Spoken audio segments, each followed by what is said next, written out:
Principles of career development. Dissemination of current information about the organization and future trends helps employees create more realistic career development goals. Next is focus on skills development by providing learning opportunities. And the last but not the least, opportunities for promotion and or lateral moves contribute to the employee's career satisfaction. So these are the three primary principles as far as the career development concept is concerned. So what is a career? The word career comes from the Latin for cart or chariot, a means to carry you from one point to other. So career development is a lifelong process of blending and managing paid and unpaid activities, learning with that is education and work that is related to employee, and the combination of this falls into the concept of guideline principles. Navigating with the purpose and making informed choices is often supported and shaded by educators, family, peers, managers, and the greater community can be complex and complicated. There may be both internal constraints, financial, cultural, health, or external constraints like labor market, technology, and so on.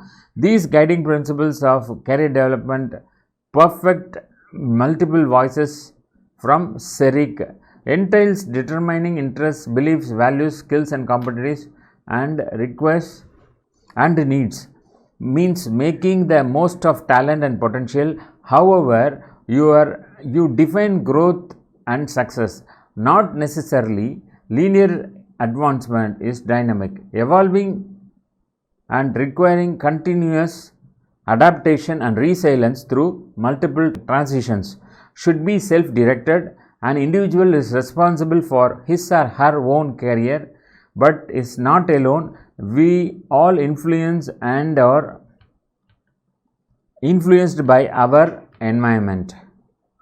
Principle of career development also includes a greater sense of responsibility for managing one's own career, contributes to self-confidence, and career planning and development clarifies the match between organizational and individual employee goals. And lastly, it's cost effective to use current employee talent to provide career development opportunities within the organization. So it has different perspectives and it is matching with those relevance part as far as the importance and the necessity for which the career development is mandatory, and how it has to be seen or considered for the enhancement of the employees. Career development increases employee motivation, equity, and productivity.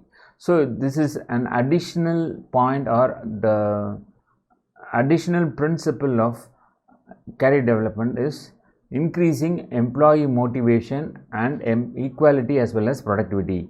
So organizational attention to career development helps to attract top professionals and retain valued employees. It also leads to supporting career development and growth of employees in founding philosophy of human resource development. So next what we are going to see is the theories of career development. So you have multiple theories starting from the structural theory to that of the theories can be split into two parts. One is structural theory and the development theory, and both these have certain things in common, or it is split further into trait and factor theory, vocation, personalities and environment theory, and then socio-economic theory, supers theory, social learning theory, and decision making theory. So in this we can say that trait and factory theory and vocational personalities and environment theory and socio-economic theory, all these fall under the structural theory, whereas supers theory, social learning theory and decision making theory falls under the development theory. So that is how these two things are classified.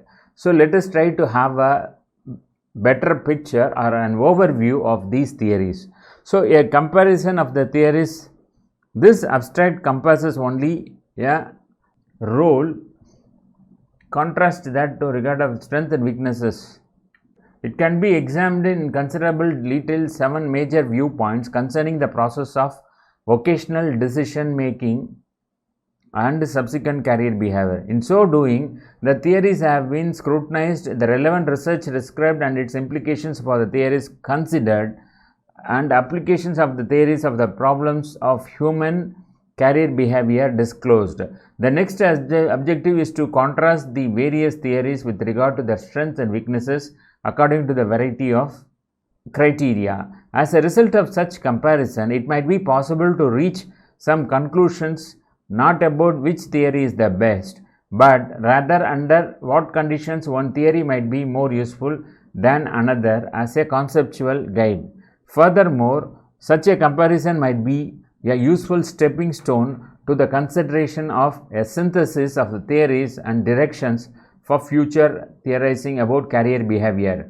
In this chapter, we will compare the theories with regard to 2 general criteria: the formal adequacy of each theory as a theory and the adequacy of each theory in contributing to the understanding and facilitation of career development. Formal adequacy theories may be assessed according to a number of criteria. In this, we have chosen to consider theories in terms of the explanatory adequacy, the degree to which they are supported empirically, and how general they are, that is, how broadly they are related to other bodies of scientific literature, data and observation, the simplicity or parsimony of their concepts, how operational they are with respect to translations. A comparison of theories 221 in both research and practice, how logically consistent or inconsistent they are. Explanatory adequacy explanation in science characteristic theory accounts for phenomena at increasingly detailed levels of observation or introducing hypothetical concepts which relate events and describe the nature of the functional relationship to sets of observation.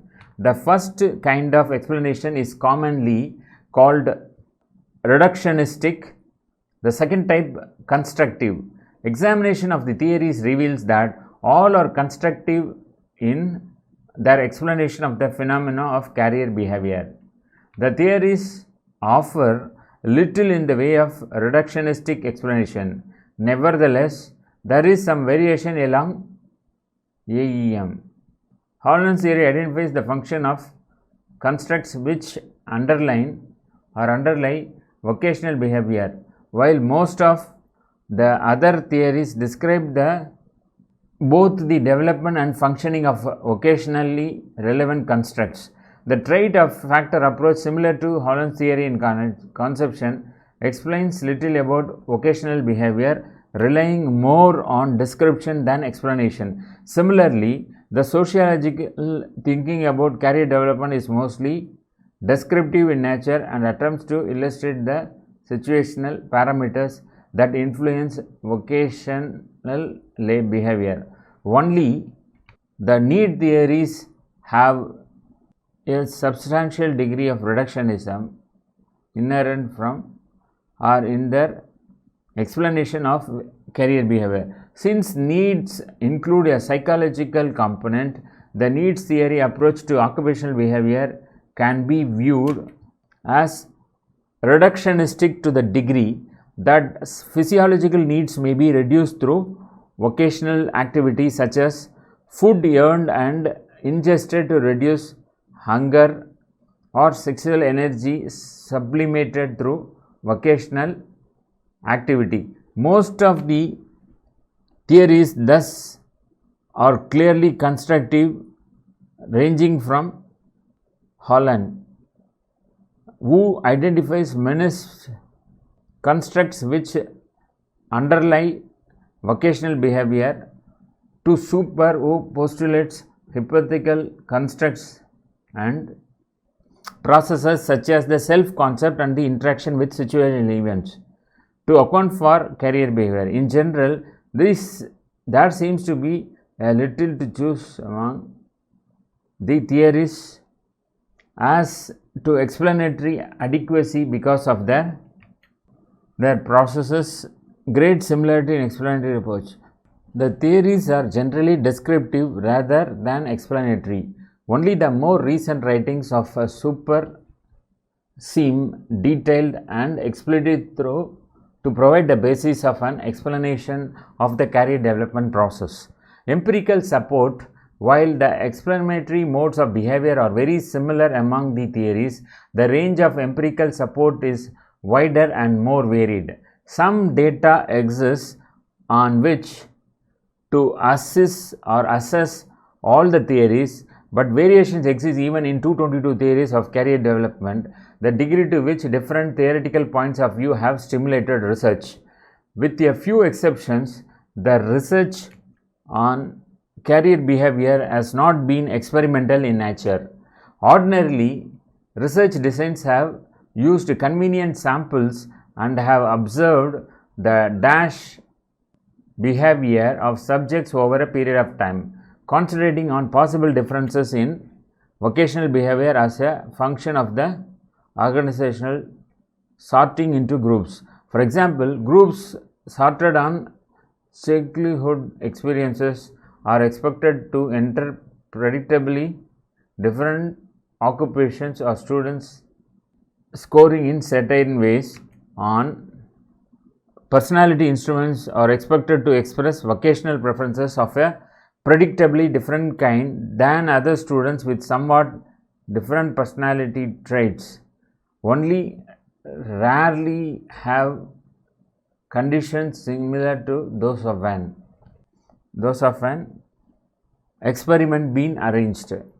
In addition, the research has gradually been shifting from an emphasis on the testing of response last to the examination and production of hypothetical constructs. The theories of career development have played a significant role in stimulating the change in research activity, since the theories have provided guides in the development of a prediction and hypothesis and in the identification of profitable areas of investigation.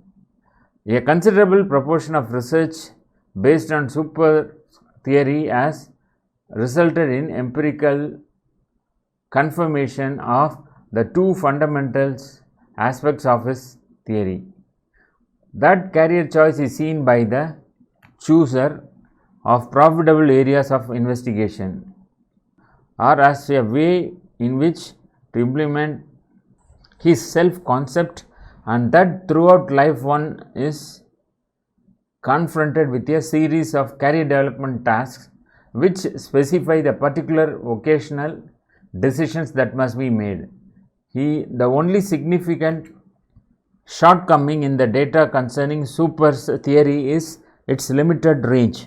Careers like nursing imply a great deal of personal involvement and opportunity for self-concept implementation, but the question is raised concerning the amount of self-concept implementation skills possible in clerking in a dry cleaning store.